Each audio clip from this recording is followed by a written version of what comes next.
You can start the game with the move e4, he can reply with that, you can attack that pawn, he can protect it, and now you can continue developing your pieces. He cannot really continue developing his own pieces because he blocked them, so he can play something like this in order to develop his bishop here. You can develop your own bishop, and now pins are very popular, right? For that reason he can pin your knight on f3, and this is the way how to lose the game. This is how Légal, the legendary player, used to win games, and he has a fantastic trap here. This is knight takes on e5. Whoa, what is this? You're sacrificing the queen or something? Black can take that one, and now you can deliver checkmate in 2 moves only. This is the first check, and after this you have the beautiful checkmate with the knight. Really cool, isn't it? If you like to play openings like this and win many games, I have a cool solution for you. Chess openings are extremely important, and especially if you play blitz games. Do you struggle with them? No more! We have a specific and very simple solution for you. Asaf Givon and Angelo Keseris created the Chess Course, the best 10 aggressive and blitz friendly openings. Follow the link below and grab your gift today. Now we are back and we're going to analyze this central game. This is Angelo Keseris with you, and we're going to see this particular line. Nepomniachtchi, actually, Ian Nepomniachtchi, one of the best players in the world, used to play this one exclusively. And after the move e4, we can play now e5, and after this is the central game or central gambit. We can take that one, and now he can recapture with the queen. In the previous video I showed you this Danish gambit with the move c3 and how can you play there. I'm very happy to share with you the PGN files, and for that reason I add them on the website. If you would like to see how to get them, then please check this one. How to find the PGN files. This is the starting position on my website, and you can see this option register. You can register for free. Then you can log in and new item will appear profile. Please click it and you're going to see this page. Scroll down and click in your favorite opening line. Click it and then you're going to see the lessons inside. Here you can read a separate article and then you can start reading, study the lessons one after the other. The lessons are different, and then you can download the PGN files on your computer by clicking here. A new window will appear, and by clicking that one, download, you will get your files. And now we are back in the business. Here we can capture with the queen, actually, we can attack that queen, and usually white, obviously he's not going to play queen c3 to blunder the queen with bishop to b4 actually. And this is not for completely beginners lesson. If you are a completely beginner, you're very welcome to subscribe in the channel and see other videos as well. Here you can play the move queen to e3. It looks a little strange, right? Because what are you doing? You just capture a pawn and now you're blocking your own bishop. What the queen is doing here? This is called Paulsen attack, if I'm not mistaken, and the idea behind that one is to liberate the pieces from the queen side. So he would like to develop the bishop there, the knight there, and castling alongside, so that it will enter the game instantly actually and try to attack in the center of the board. The queen from here, after this move, for example, let's do it like this, after that he will have 2 pawns here and he can start pushing the pawns in the center of the board. And another idea behind that move is to stop or delay or make more difficult this advancement e5, because as we mentioned in the previous videos, one of the main ideas for black is to play this move d5 in order to free all of his pieces. And now we can continue. We have many interesting options here. One of them is this. I'm going to show you some sidelines actually here. Bishop e7, it's an interesting, little passive but interesting move. And after this one we can play d6, and after that here castling, bishop to e6, everything looks normal. Bishop e6, it's not very nice actually. Maybe castling was better, but 2 strong players played this one, a grandmaster with a white and another one 2200 with black, Romero Castellon, if I'm not mistaken, in any case. And now he started doing some crazy stuff. He played that one in the side of the board. He'd like to keep the king in the center of the board in order to attack on the queen side, and this is not the right time actually to do that. First of all, you need to develop your pieces, create a solid position, a sound position for all of your pieces. every single piece should participate in the attack, and after that you should start thinking about something. But right now he played these crazy moves, and you can see white didn't actually move that bishop, but he played one move with the bishop, the second one, this here and this there, so he lost 4 tempi in order only to attack one piece, and this piece isn't developed, right? And white player just played that one, ignore him completely, and white is completely winning. So bishop e7 is not a bad move, actually. Even this is not very bad move, but you should develop your pieces like this. Knight f6 castling looks more normal, actually, or knight f6 and d5 looks more normal. Bishop e7 is one option. We just saw this one. The second option here we're going to see is the move b6. It's a slow move again, stupid move, as you can see below me. Computer said that what you're doing actually, and the idea behind that move is to develop the bishop here to attack the queen. And beginners would like to attack the queen. If I have the opportunity to attack, I'm going to attack, right? But this is not right, because in chess you should be ahead actually. You should see many moves ahead. You should care about all of your pieces. You are a general. You have a lot of pieces there, not only one bishop. You can develop the bishop there, but what are you going to do with the remaining pieces? And here black would like to attack the queen, maybe to develop the bishop there on b7. But after the normal white's development, here we have two moves. One of them is this one, he can develop, and now you can play something like this actually, changing the strategy, or play this double fianchetto. And after these normal moves, white start attacking here, as you can see, and after d6 white is completely winning, we can say, something like this. And Susan Polgar is with the black pieces, a very strong grandmaster actually, very popular woman, not the Judith Polgar, the Susan Polgar. And now she didn't play correctly actually. It happened in 1988. He lost that game, and of course she is not inspiring us, right? It's not inspiring for that game. Another game played directly here, bishop to c5, and after this one you can see the point. The point is that you just develop your bishop, but the queen is here, now he is threatening that pawn. How are you going to protect that one? Are you going to play g6 to create weaknesses? And the bishop is not on fianchetto, on g7, there the bishop, for example, to have this solid structure. What are you going to do? The king here, so you will have some problems, and for that reason here white is a little better, and I don't really recommend you to play this move b6.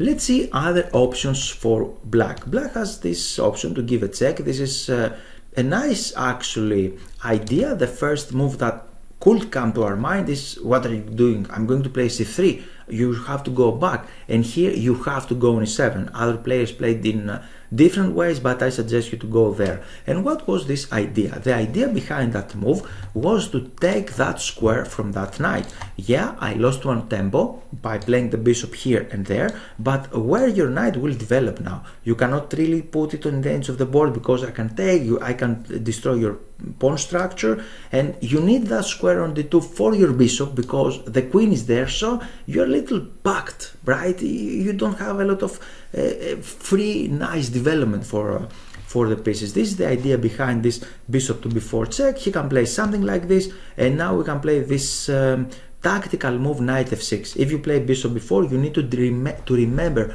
actually this idea. You need to sacrifice that pawn. We are threatening there. He can take that one. Actually, he played the e5 during one game I selected, because if he just captured here, we can play that one. He can play there, attack the queen again, and after this we will be just in time to play the move d5. Computer here said that black is winning, and this is true. Black is clearly better here, because we just managed to play this move in the center of the board, but we are a pawn down, right? We are a pawn down, and I'm not 100% how are you going to continue here, because we're not threatening something, and maybe white will be able to develop his pieces sooner or later. This is more tactical actually, a continuation. I'm not going to plan to play this one in real games, but if you would like to play this one, as you can see on computer, it's playable, but you should know what you're doing exactly. You can attack the queen, you have fantastic development, so you have compensation, but if you like to play it, I suggest you to investigate it even more. with modern computers. Okay, this is one continuation after the move c3. Of course, you can play other moves. Bishop d2 is here, another move, and here you can develop your queen. You can play something like this here, and after castling d6, for example, the bishop there, castling, and after this developing moves, now you can attack the queen like this, and black's lie is better. He took the initiative here actually, because he's threatening the bishop has to go back. You have nice development, the bishop can go somewhere, for example here, to exchange the other bishop. He cannot really attack your d6 pawn because you are protecting this one very nicely. You keep a knight there, so black's position is just fine, right? Just fine, you don't have any problems here. Another continuation after this move is to develop the knight instantly, and here you have two moves again. d6 is one of them. I have one game like this, and in this game he played the queen here, and after these developing moves he played this move h5.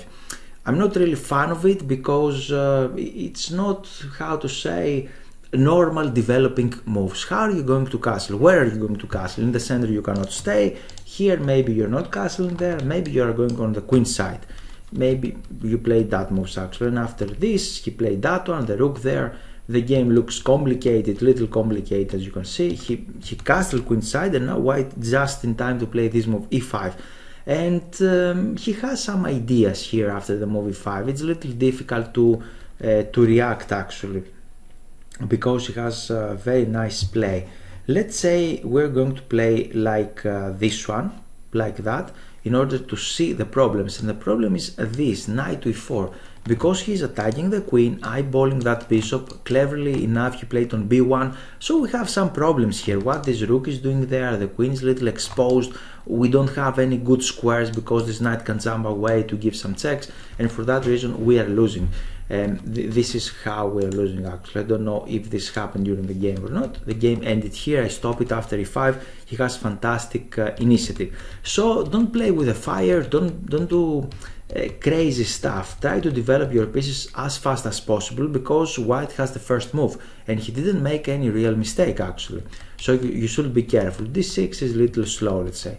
But after knight f6, bishop here, we have a very nice position. We can transpose to the main line actually, and we're going to see this one later.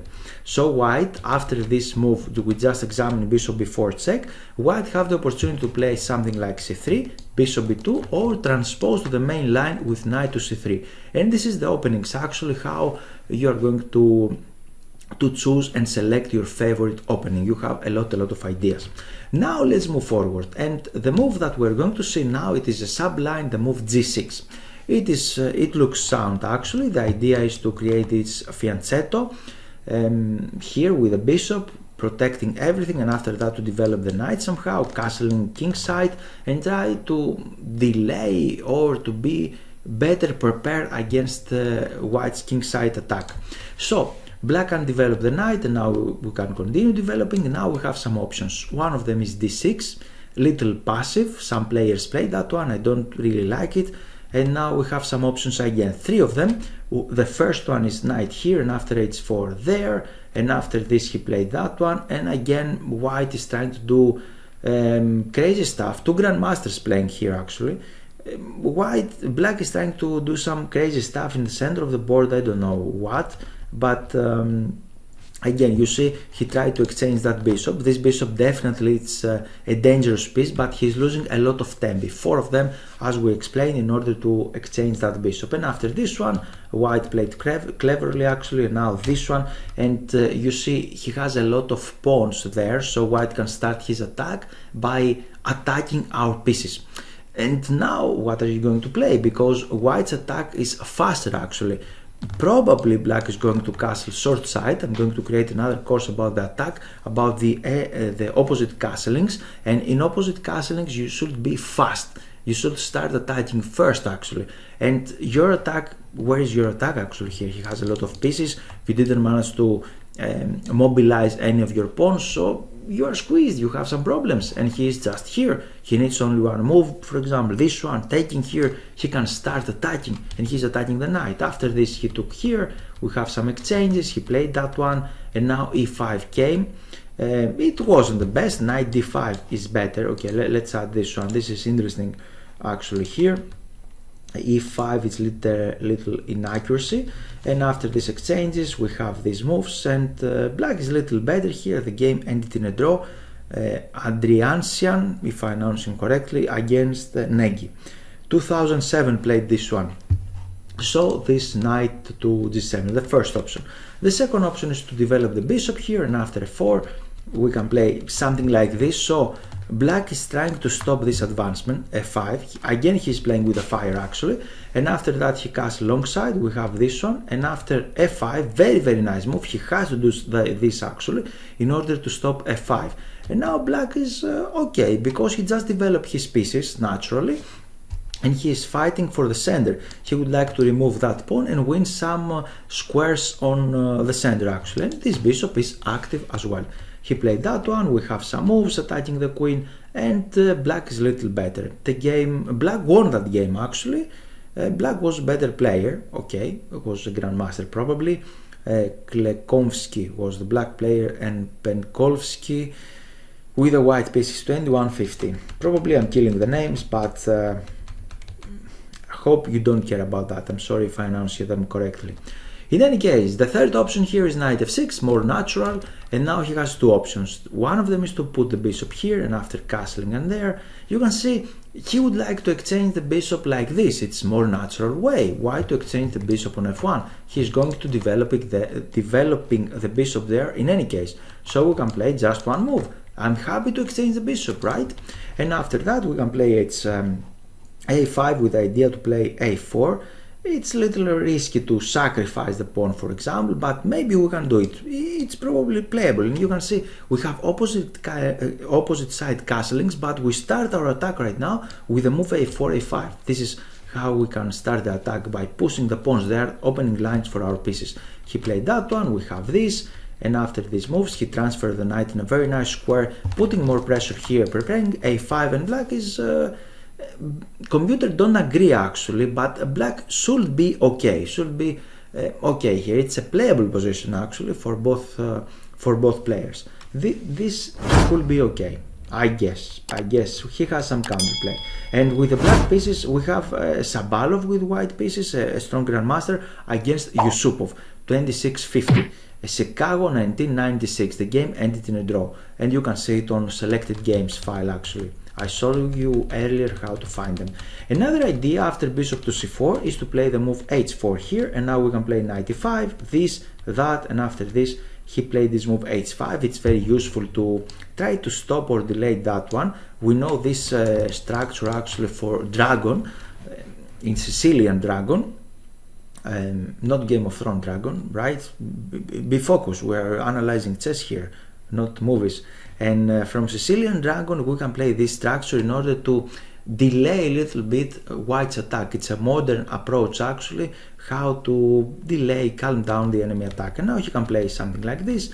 He played h6, and after this move b5, and now we have to play that one. Very nice to play this one and keep everything under control here. This is very important. After f3, I didn't add that one actually.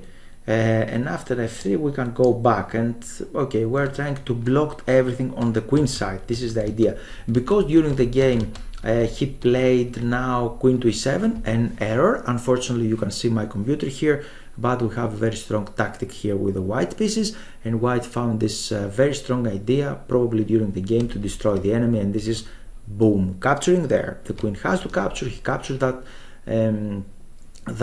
knight on e5, eliminated a very important defender. He went somewhere, the queen, we don't know. Nepomiatsky, Sasikirian is the game. Two very strong grandmasters, 2007, Moscow, Russia, there they played. And we have the exchange here. This rook is the extra rook, for example, for that bishop. What you would prefer to have? This bishop on a8 or that bishop on e5? And this bishop is a very dangerous attacking piece, and actually after a very fighting game black managed to win that game at the end. But right now, as you can see on the computer, black is on the top, white is on the top, white is better here. So let's go back.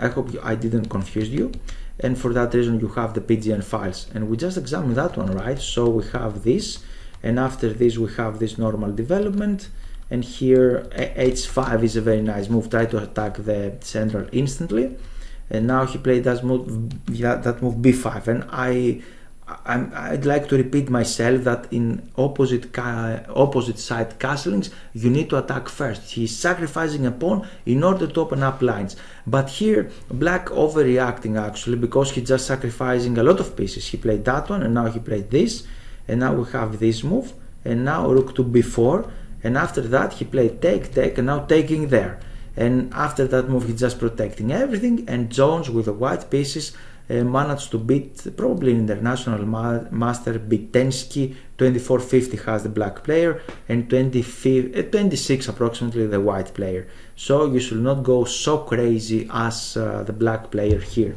Knight g to e7. Another idea is to play knight f6. I like it more actually. It's more natural, right? We're playing in the center of the board. Maybe we can go there. Maybe we can play d5, something like this. After castling, he has some options. First of all, we have this one, let's say. It's one of the popular lines here. Try to play something like Zemis to protect everything here, and after that start attacking like this way. It's a very, let's say, popular way to attack. Okay, so we have something else. We have here queen e1. And guess what? Who played this one? Nepomniachtchi. I have only one game played there, and Nepomniachtchi played that move. And I'm not 100% sure why he played this move, queen d1, queen to e1. I don't really understand that one. Maybe he would like to develop his pieces somehow and avoid some tricks in the e-file. I don't know. With the black piece we have Karyakin, and after this he played that one. Now we have that. And yeah, probably now maybe we can see the idea. Maybe he would like to transfer the queen somewhere here, g3, h4, something like this. Okay, so, I think it's a strange idea, but okay.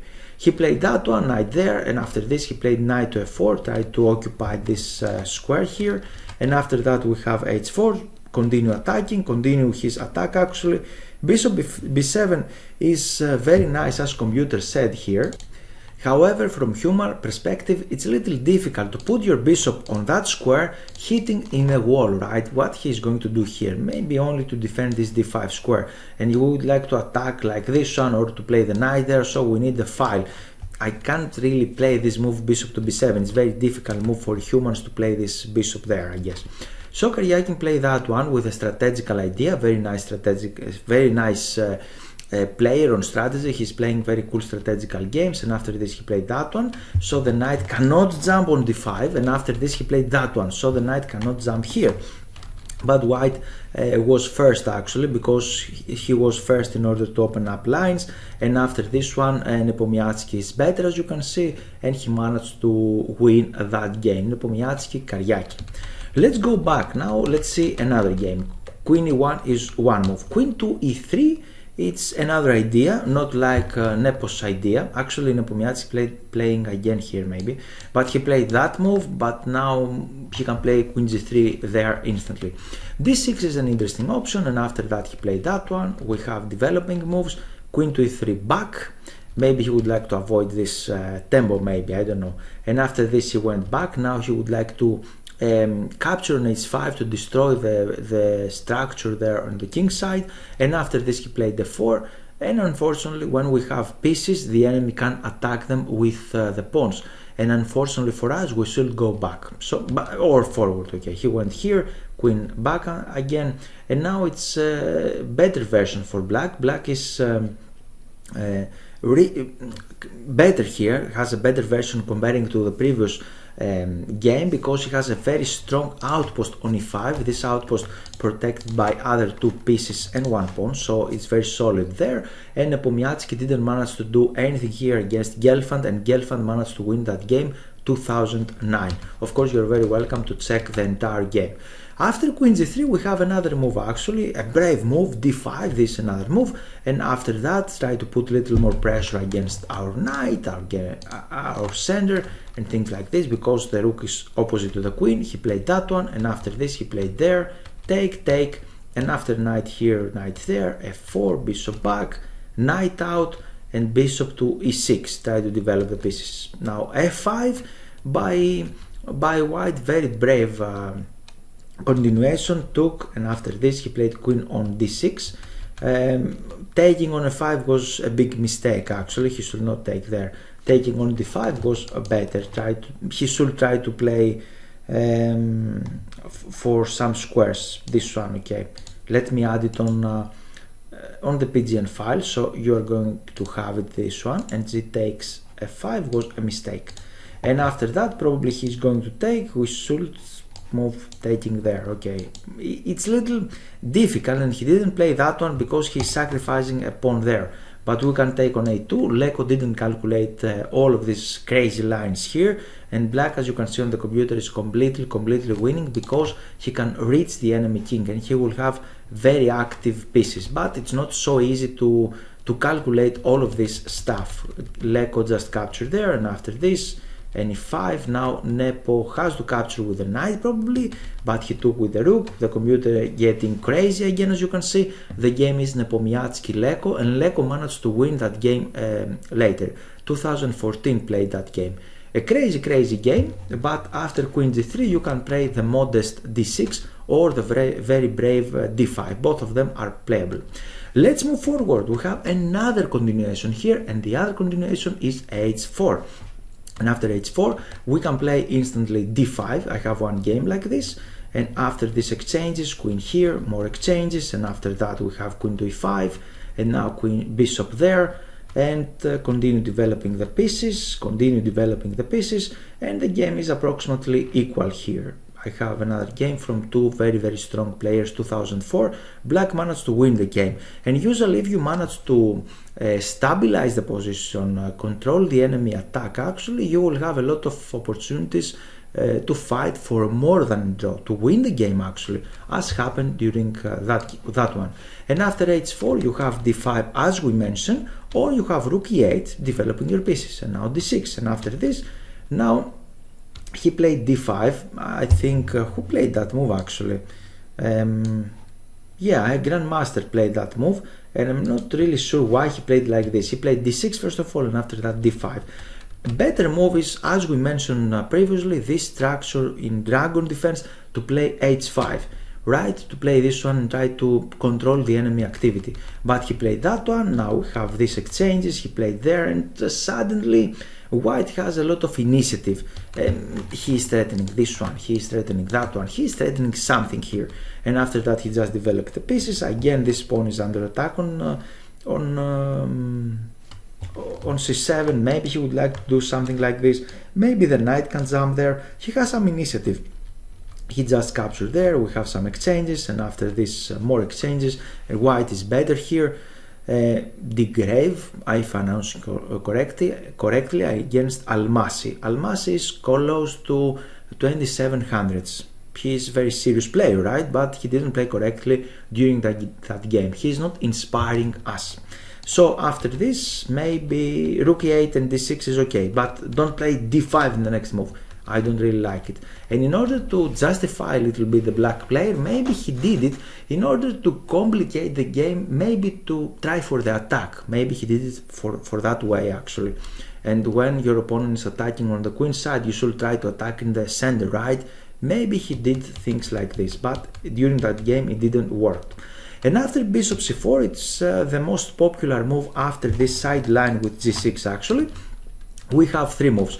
One of them is to play knight to a5. It's interesting, but right now, as you can see, we have the bishop there, so the knight has one scope. He didn't play the bishop there and bishop there to exchange the dead bishop on f1. The bishop is alive. He would like to capture the bishop, and after this he played that one, and now knight back. It's okay because he lost some tempi to go on c4 and e2 back, and after this the best move obviously is to play d5.